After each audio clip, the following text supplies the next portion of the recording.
सार वाला रही गेलो पेट में, कोना सार वाला रही गेलो पेट में।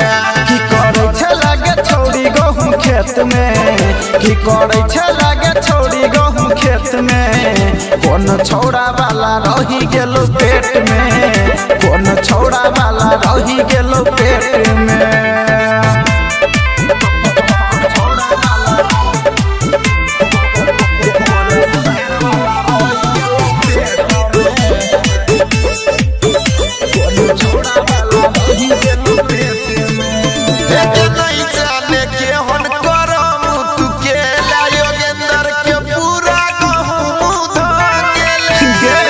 हमरा सबके तो मौका दे है गे नहीं जानी के हम करम तू केला, शिव जी के पूरा गहूम धानेला।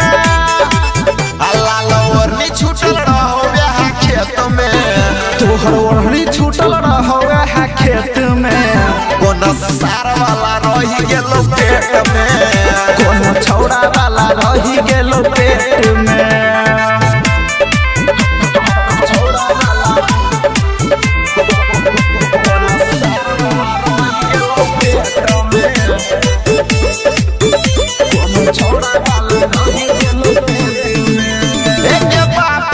पगड़ी तू छौरी गिरेला, टोला परोसा सगरो नाम गिनेला।